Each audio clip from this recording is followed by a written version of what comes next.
Greetings and welcome back to yet another episode of the Daily Run, and today we're playing as Isaac. Well, not really playing as Isaac, we're playing as Satoru Iwata, who was the CEO of the Nintendo company 2 years ago when he sadly passed away from cancer on this very day.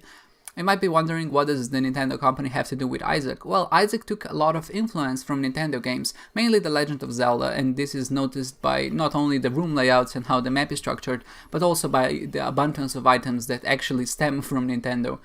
Satoru Iwata is kind of immortalized on this very day because he has such a big influence on gaming in general, but also on the Binding of Isaac as well. So this daily is dedicated to him as a way for us to remember what he did for the gaming industry. But as great as this man was, this daily really wasn't, and mainly because this is a seeded daily or a curated daily in a way that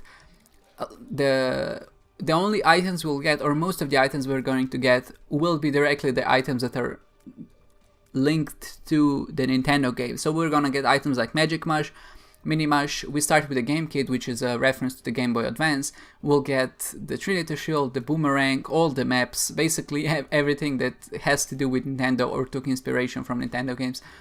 And for that reason, things don't turn out the best. It is kind of an awkward proposition in this situation just because those items together aren't really that strong, but with any special curated daily, it's not really about the best run or whatever. We're just trying to get through it the best we can with the tools we have available, and if that means that this run in particular is a bit more difficult because of it, that's fine. We'll just do whatever we have to do. So thankfully, the fact that we're not getting, or we won't be getting any good items is kind of offset that we got the rarest item in the game, Mega Blast. And this is the second daily in a row where we got Mega Blast, which is incredibly unlikely. So it's making me think that this was actually seeded in the game. But then again, it might have been random and we're just getting super lucky. But Mega Blast, of course, when we have Mega Blast, strategy kind of falls down the window, as in we don't really have to think about how to use it. And for that reason, Mega Blast, while a very special occurrence, when you have it 2 days in a row, it does lose its value, at least its uniqueness, just because you're doing the same thing basically over and over again. So we're just storing up charges. When we enter a new floor, we try to use it the best we can, and just because we have a lot of mapping effects, or maybe we'll be getting mapping effects, that's gonna make it much easier for us to optimize the optimal path of which we kill the enemies with. So whenever we kill a room, we get 1 charge. Obviously, we want to kill as many rooms as possible, so we end up at maximum amount of the charges as possible, so then that we hopefully can use it as fast as possible again. And having mapping just allows us to see which is the longest path and kind of take that. If there are enemies in it, we use it, and then we try to kill everything. And hopefully at the end, we kill the boss as well, because usually the bosses is what is the most difficult. Sadly, there are rooms that don't really work well with Mega Blast, and not just rooms that have invisible enemies in them. So enemies like the hosts or the enemies which burrow underground and you can't hit them, and there's a lot of those. But there's also a lot of enemies which have a lot of death animations.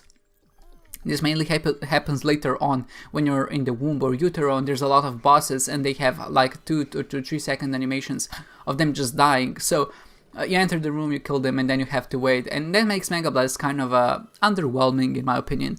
I think Mega Blast should really override any invincibility effects, just because it has this sense of epicness to it, and I think that's really taken away by the fact whenever you have to stay in a room and wait for the enemy to actually come up so you can actually hit them. So it would be really nice if this special item, which is obviously super rare because you never see it, if it would be able to override some invincibility effects. I'm not just saying, just instantly kill every enemy in the room, but I'm just saying that don't make the player wait while using this item, because I think it's quite anticlimactic just to the fact that this was supposed to be this super epic, amazing item, and yet when you enter a room with enemies that you can one-shot, you still have to wait like 5 seconds for them to actually come up before you can kill them, and that's kind of a bummer. But thankfully, even though Mega Blast does suffer from this anticlimactic problem that makes it less epic than it maybe should be, it's still a very useful item in a lot of cases. So against boss rush, definitely very useful, because we can use it basically every six every 6 waves, because every wave does give us 2 charges. But the good thing is that with Mega Blast we can usually kill 3 to 4 waves alone, so that means that the process of kind of killing the enemies is sped up by a bunch, and the fact that we have Lump of Coal increases our damage output even further. Then again, the main problem in Boss Rush when using Mega Blast is not the frequency at which you kill enemies, but again it's usually the death animations, because they take a long time. Or in some cases there are a lot of enemies which split up, and kind of the fact of them splitting up once and then splitting up again and then again also takes a lot of time. So usually it's just the animations which take just a bunch of time, and you can't override those, and that makes Mega Blast, I guess, a bit subpar for your choice of the daily item. I mean, for the choice of your item in the boss rush. Usually something like Shoop the Whoop is much more effective, even though when you think about it, it really shouldn't be, since Mega Blast is this amazing epic item. But that's just how it is, and still it's fun to use, at least because having that giant laser going out through your mouth and kind of controlling it makes everything just a little bit better. So sadly here you notice that I entered the mom fight at 1850 or something like that. And even though I had Mega Blast, I was thinking that maybe I should get a battery charge somewhere and use it on the mom fight. Sadly, I didn't get it. I think I didn't have any battery charges, because if I did, I obviously would have used it. But with how it turned out, I actually missed Boss Rush by just a second. I thought I was much stronger, and again, that was just my illusion of being strong, because I did use Mega Blast on the previous floors and I was able to kill enemies very fast. And when I entered the mom, I really thought that a minute should be enough, and it would be enough if I didn't miss so many of the bombs, which turned out in a way kind of unfortunate, just because there were a lot of situations. So what sometimes happens when you're fighting mom, there's like this phantom hand or phantom eye that comes out of the sides and you can't see it. It still damages you, but you cannot damage it back, which is a bit odd and I think a bit unfair, but that's just how Isaac is sometimes. But the problem is that whenever I set a bomb down, I did get hit by this phantom eye, or however you want to call it, but yet my bomb didn't damage it because there was no eye there at that moment. Usually your best bet is to kind of just place the bomb next to the door and hope that some protrusion will stick out of mom and you'll be able to hit her that way. Usually kind of timing your bombs and the eye placement is not good enough, or maybe it is good enough but it's not a good strategy, just because it does end up being quite difficult to actually aim or time your bombs with how the mom is going to stomp down, just because whenever you see the shadow, if you place the bomb down, that's usually too late for the bomb. It does depend, you can sometimes end it up so maybe the last few frames actually do hit, but the problem is as soon as you see the shadow, you kind of have to position the bomb outside of the shadow range, because if the mom does step on it, it'll bounce it around and then you're gonna get damaged.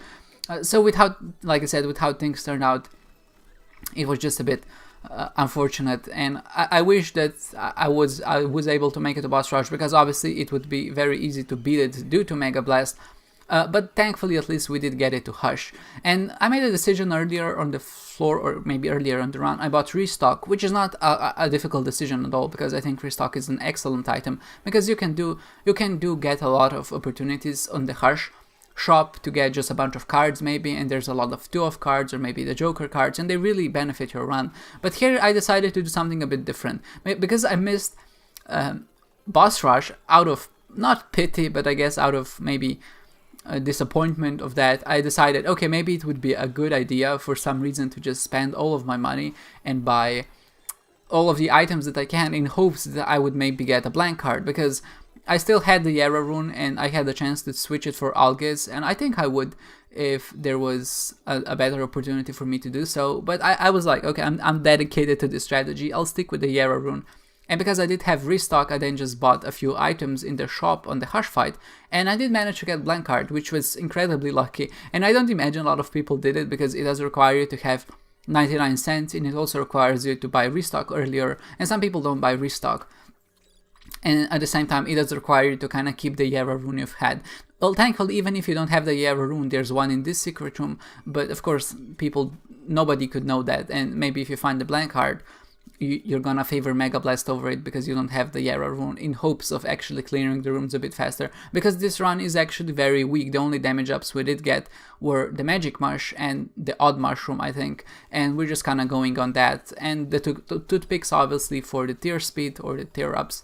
But everything else is just base damage, of course, except Lump of Coal. But that's not necessarily a damage upgrade. That's more like an effect upgrade that gives you more damage in a way. I'm maybe complicating too much, but with how it turned out, this floor was actually very hard, but I was kind of okay with it just because we did have that duplicating opportunity. And obviously, anytime you do have the Yara and the blank card, there's a lot of things you can do, and you can really get a lot of consumable points, and that's exactly, of course, what we do in this run. And thankfully, the fact that I got hit so many times, I don't think I was the only one. I saw a lot of scores in the range of 37,000, and they were in the top 100, and that's very low, I would say.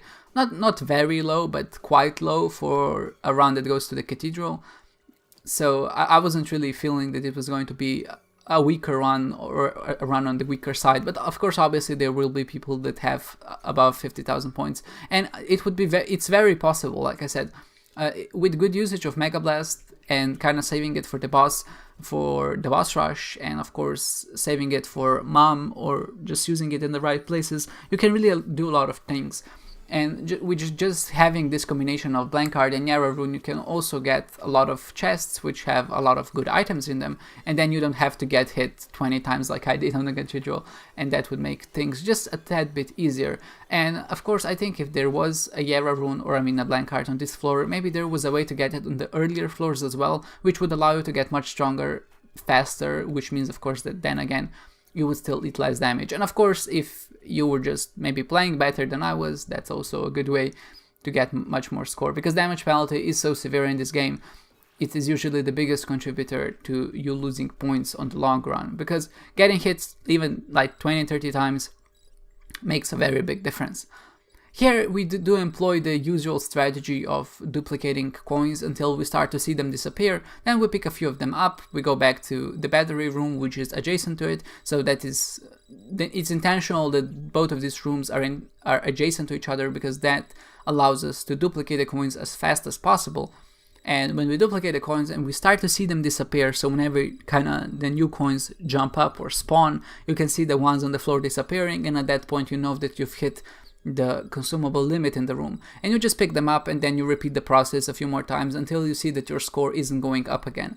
Thankfully, here I also have the car battery. In the car battery, what it does, it uses your active item twice, so that means that whenever we use the blank card once to duplicate, we actually use it 2 times, so that means that we're actually quadrupling every time we're using the blank card, which is excellent because it does save quite a bit of time here. And even better, on the previous against the Harsh, we also had the car battery, so when we used Mega Blast, we actually shot 2 Mega Blasts at once. We do hit the cap eventually, so that means I just pick up a lot of coins and there's no more increase of points because the time is ticking down much faster. You can see that my Shrek bonus was around 15,400 points. I think the absolute maximum is around 16,000, and that's with golden keys, lucky pennies, etc. Our damage penalty wasn't that bad as I thought it would be, but that's also probably because our exploration bonus isn't super high. But at the same time, minus 7,000 is not a good score at all. Thankfully, because we did have the breaking shenanigans and we did get quite lucky with our decisions, we did rank in 54th, which is just an excellent score, and I'm very glad that I've been performing this well in these dailies. Hopefully we can keep this up. Thank you guys so much for watching, and I hope to see you next time.